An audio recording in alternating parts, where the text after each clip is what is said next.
You seem like a nice guy. And I'm sure you mean well. Well, I have a wife. And we just found out we have a baby on the way. That's wonderful. Congratulations. Oh, thanks. But that means I'm the one responsible for making sure they don't have to worry about whether or not they have food to eat or if the bills are going to get paid on time. Just me. You're telling me to trust someone else. My family's trusting me to provide for them. So being in control and finding a way to be successful isn't just an option for me. Believe me, Chase, I get wanting to be successful for the sake of your family.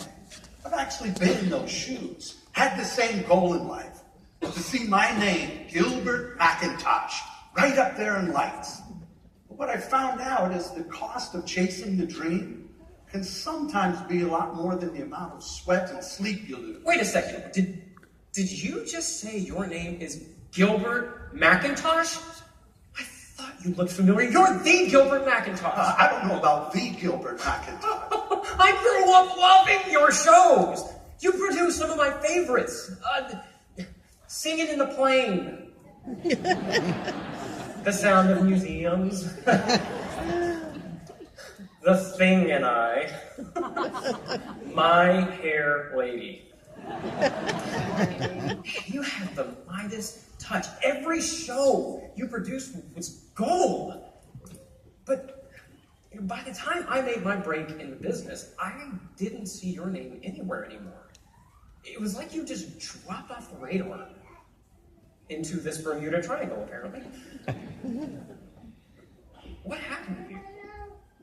Well, it was less that something happened to me, and more that something happened in me. You know, Chase, when I got started in this business, I didn't have a dollar to my name, but I had a dream. My dream is a possible dream.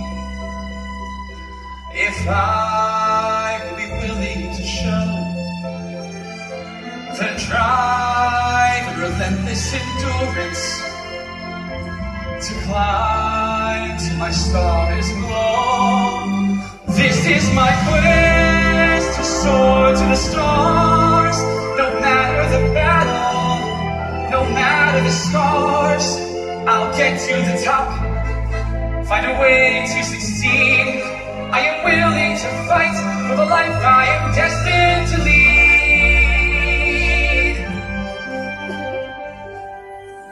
And fight I did. A poster boy for the American dream. I pulled myself up by my own bootstraps and pounded the pavement. I clocked a lot of hours and knocked on a lot of doors, determined to get my own door with my own name on it. Obviously, it paid off. Well, hard work can be a good means to a good end, and it usually does pay off. But it can also be addicting. You know, that sense of being in control of your own destiny. And that's a bad thing. You said you've got a little one on the way, right?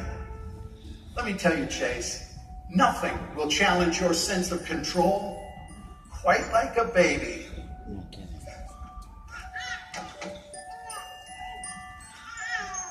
Come stop your crying.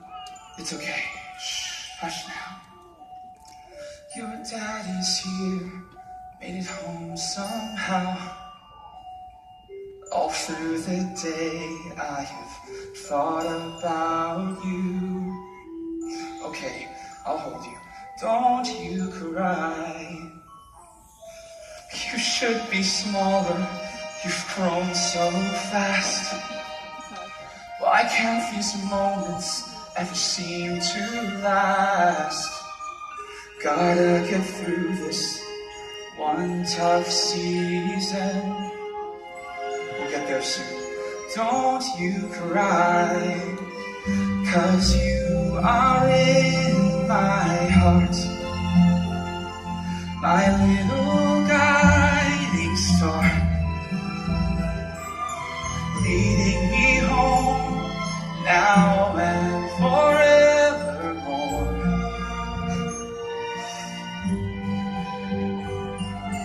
You are in my heart. no matter what it takes. I'm here for you, sweetheart, always. Always. It's a painfully wonderful responsibility being a parent. And I wanted to make good on that promise to be there for my daughter more than anything. But the only way I knew how to be there for her was to provide for her needs. And the only way I knew how to provide for her needs was to work. And the only way I knew how to work was harder. Well, the years went by and I finally got my name on that door. And a lot of other places for that matter. I guess you could say I became the man you admired when you were younger. But one day, while the rest of the world was singing my praises, I came home, and there was only silence. They were gone. Somewhere along the way, I missed it, and I didn't know how to fix it. So I did something I'd never done before. I asked for help.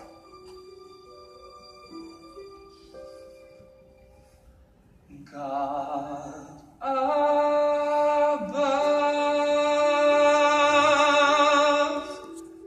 if you're there, God is me. God, please hear my prayer. I've been blind, lost my way. I've made a mess. I confess. Bring them home. Bring them home. Bring them home. I would have stopped if I had known. I would have reversed this race I've run. The years tick by, one by one. How soon they fly, on and on. I didn't know, and now they're gone.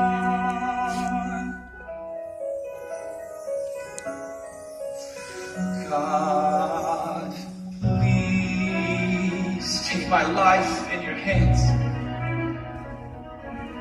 I am yours, all that's left of my heart. From now till the last day I'm living, and all of my dreams, every breath that I breathe, wherever you lead, you'll be my guiding star.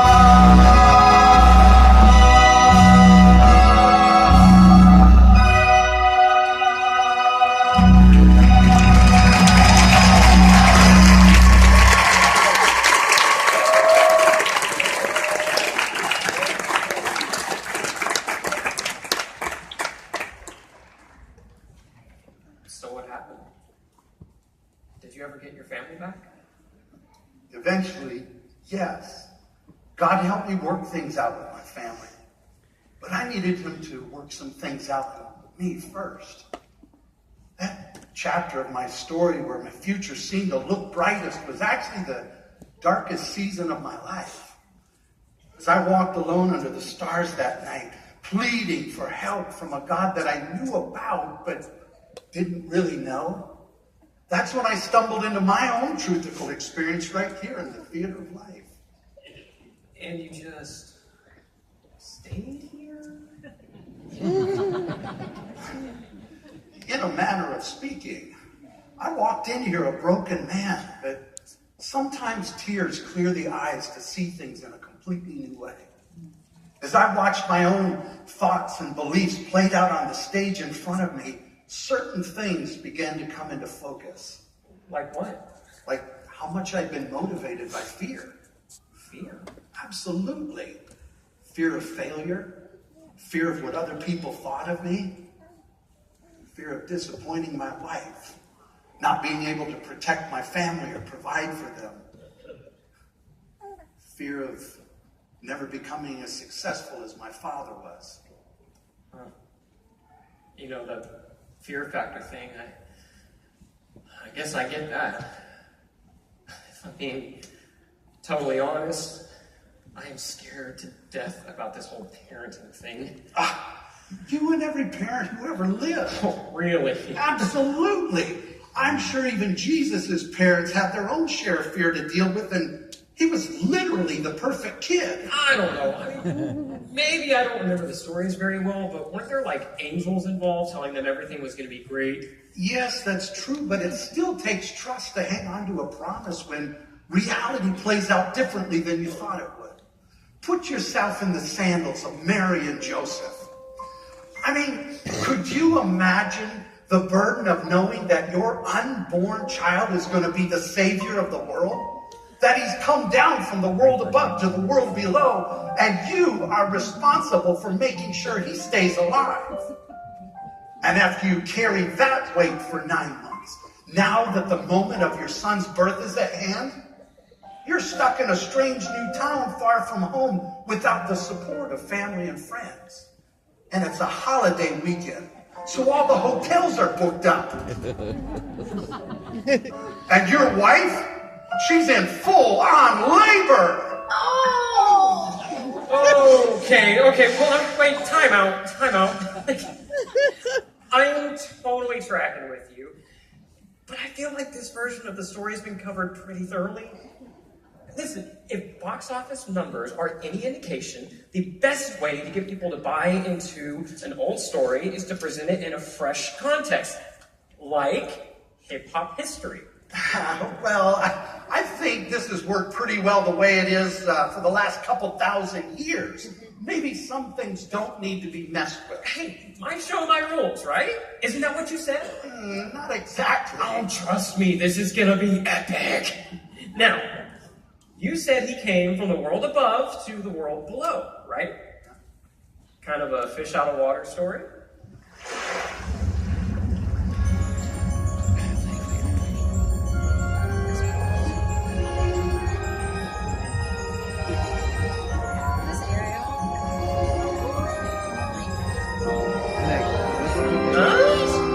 See, this is so much better. Come here. Look. Stable. Okay. Manger. Little drummer boy. Crab? Here. There, see them, little baby on the way. They don't got no place to stay, and nobody will help them. Though the night is dark, the child will be the spark who gonna light the world. God, we need you. I'm feeling worried, I admit. Think this madness comes, and it's not how we planned it. But we trust your word, and the truth we heard is gonna light the world. Don't be scared, the moment's been prepared, he's gonna light the world. For so long, the world has felt so wrong, he's gonna right the world. Oh, come on, you gotta admit this is so much better. Well, it's quite a bit of creative license we're taking here, but I guess the story is still intact. Trust me, people are gonna love this, because you know what is real popular right now? Water birds. Oh, I think I'm going to be seasick. Oh, don't worry about it. Okay, I'm the only one here, and I'm not offended, okay? Hey, look. An angel's coming.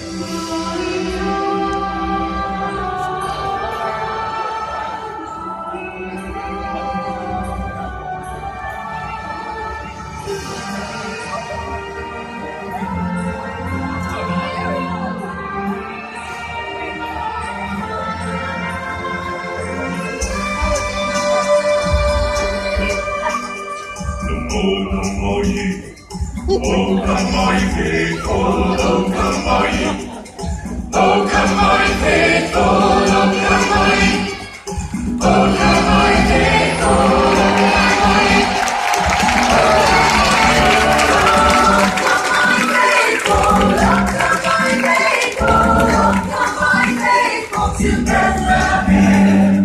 Therefore we greet, oh come happy morning, this happy morning, oh Jesus, forever be thy name, adored. Oh, word of the Father, now in such a King. Oh, let us adore him. Oh, come, let us adore him. Oh, come, let us adore him. Hear us,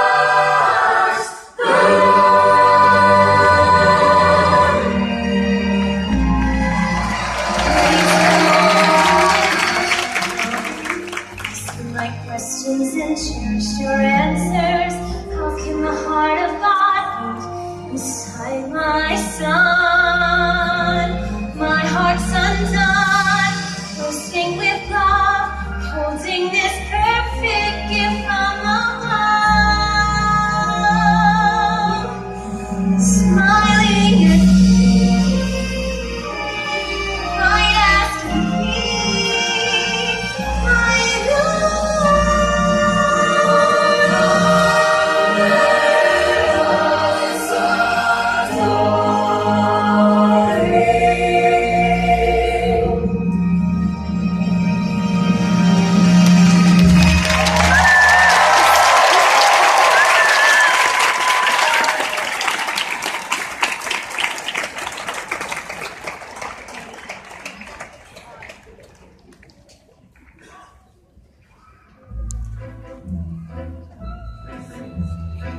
What a dear, sweet moment.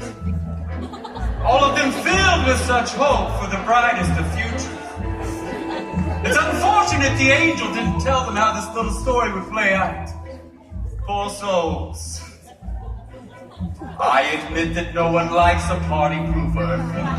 It's a talent that nobody should possess, am I right? But the darker act by far is to cover up a scar, to sugarcoat the pain and call it blessed. True? Yes. Let's fast forward this inspiring little story. The ink on his birth announcement barely dry. On the very next page, oh, a king's jealous rage taught the child and his family how to fly in fear. Poor unfortunate souls, such faith, such pain. First they're living on the run, and then his parents, oops, forgot him in another town for 3 days. Poor unfortunate souls, so sad, so blue. Well, at least when he grew older, all his powers earned him favor. They all loved him. Oh, wait, that's not true. It seems it happened once or twice that the crowds weren't very nice, and with a shout, they sent him out without a home. He starved himself without complaint, another perk of being a saint. Those poor unfortunate souls.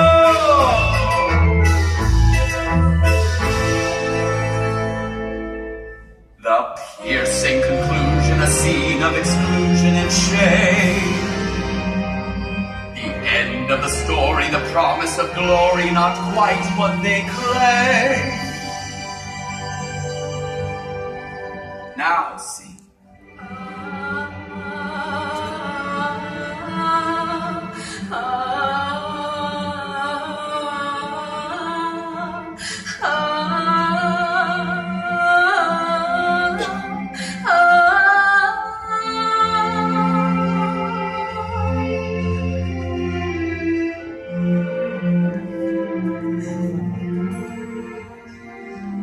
What would I give to see you smile again?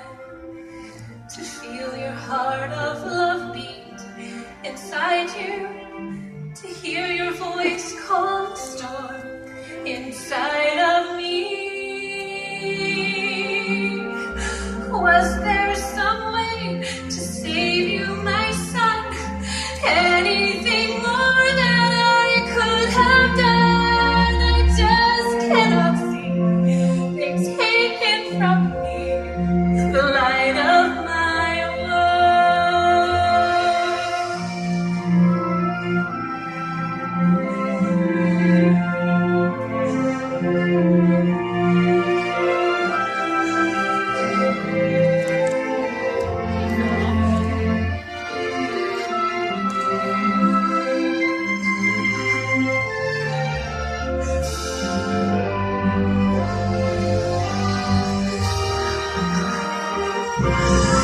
God, I'm ready to know why this must be so. So many questions that have no answers. Why didn't you make a way when I thought you would? Yet I know you're good here in the dark. I can't see your hand, but I'm trusting your heart.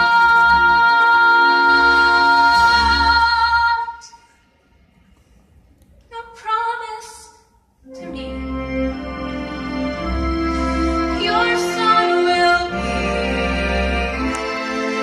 light of our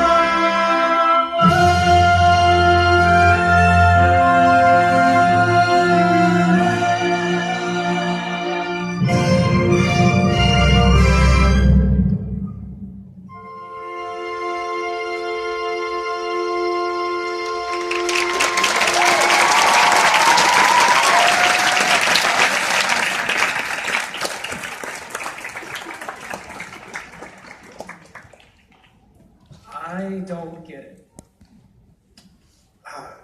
Oh, yeah, that was definitely unorthodox. But, you know, I was really starting to enjoy your whole underwater nativity idea. Oh no, not that. That's brilliant. What I don't get is why.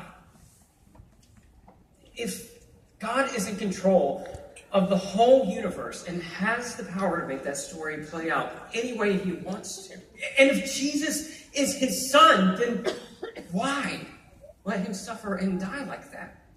Love. Love, that's a pretty twisted way of showing love. Well, it's a pretty twisted world we live in where people tend to suffer and eventually die.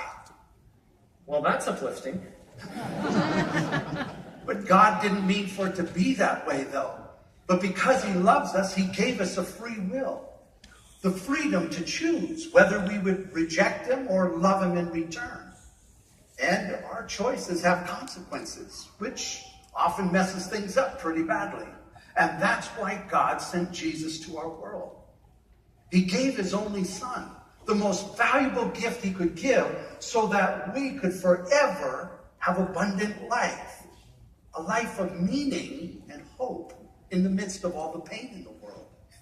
Well, that's great for the world, but not so much for Jesus. That's just it. Jesus didn't stay in that tomb.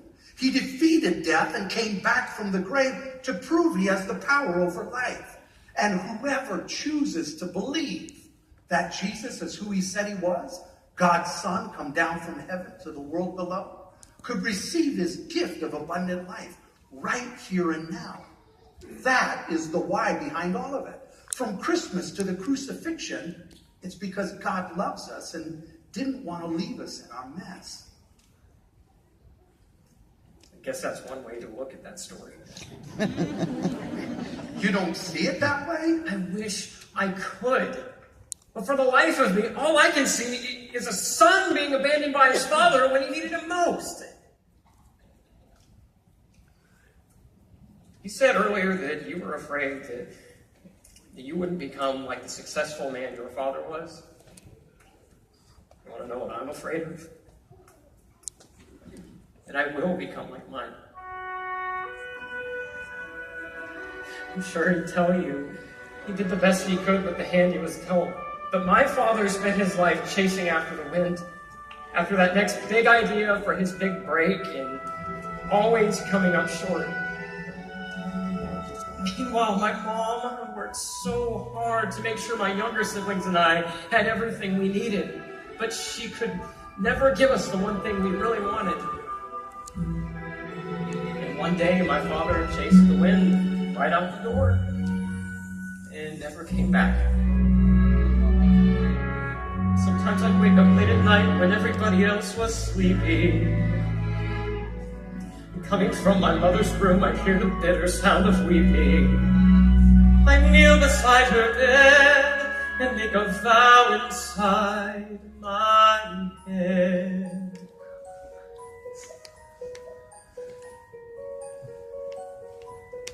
When I'm grown, my home will have no crying on my own.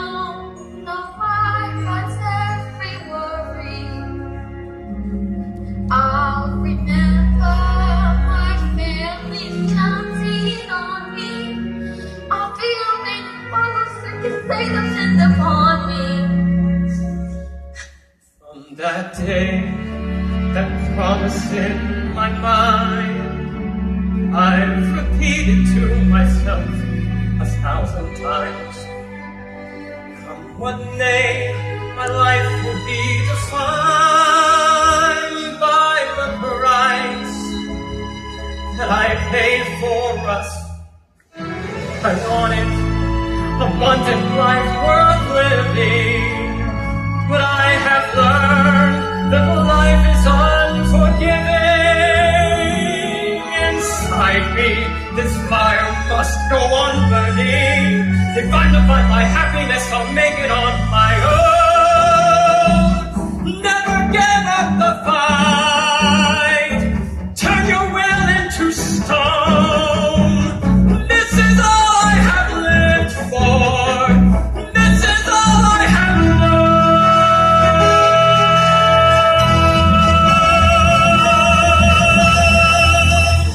I can't allow the wall to crack or drop the weight upon my back. You offered me a loving father, and I feel the doubt inside me like a knife. Something stirring in my soul. I just don't know. I've lived this way for all my life. Is there another way to go? There's always another way to go. That's the beautiful part of the gift of free will. No matter what path brought you to this point, it's never too late to choose a new one. How did you decide what to do when you got here? Well, before I could figure out what to do, I needed to be undone. I was at rock bottom and didn't know who I was anymore. And I kept hearing in my head that I'd failed my family and they would never trust me again. So I started telling God I was sorry for being so untrustworthy. And then it was like I could hear him somewhere in my spirit ask me, "What is your name?" When I said, "Gilbert," he replied, "And what does your name mean?" Then suddenly this long-forgotten memory came flooding back to me of my grandmother telling me the meaning of my name. Trusted. And God said, "I call you trusted." Wow. He saw something in me that I didn't. But I gave him control of my life, and he began to change my heart, the way I viewed him and myself and the world. And before I knew it, my desires and dreams started to change too. Is that what happened? You were at the top of the ladder of success and you just gave that up? It's more like I climbed back down. He gave me a new calling in line with the trusted person that he made me to be, to stand on solid ground and hold the ladder steady so others could make their way successfully.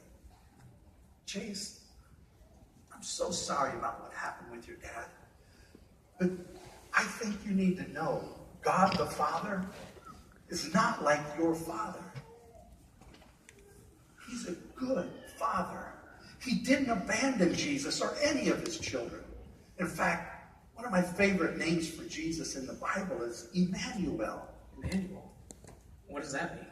God with us. That's the true meaning of Christmas. It's God doing whatever it took to be with us. Want to take a guess what my name means? Chase? Exactly. One who chases. Destined to become just like my father, chasing the wind. I believe we all chase something. Surely every man goes about as a phantom. In vain he rushes about, heaping up wealth, never knowing whose it will finally be in the end. Shakespeare? King David, actually, in the Bible. Now, he was a man who understood the chase, a skillful hunter, a great warrior and king.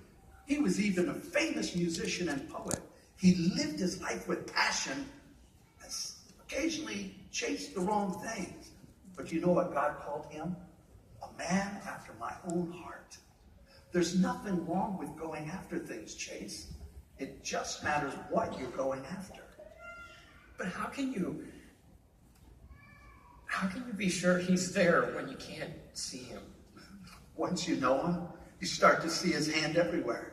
For example, do you think it was mere coincidence that you came to see a show here today, and the same man who once inspired you to be on the path you're on was the same one pushing a prop cart across the stage, now telling you about a new path? Yeah, it did seem oddly coincidental. Okay, so how would a person start to walk on that new path? One step of faith at a time. It doesn't really take a 5-year plan. It just takes that first step.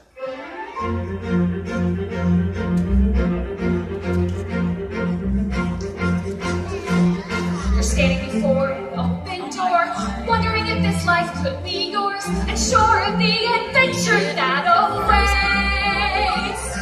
Heaven knows how you have tried to control the swirling storm inside. You can trust the hands of God to hold you in faith. For He's a God of endless goodness. He's a Father of true love, with affection freely falling from above. Take the first step toward forever. Trust His heart and let Him in. Take the first step toward forever. Let your story now begin. You hold, just let it go. But it's gonna be okay. Take the first step toward forever. His love will light the way.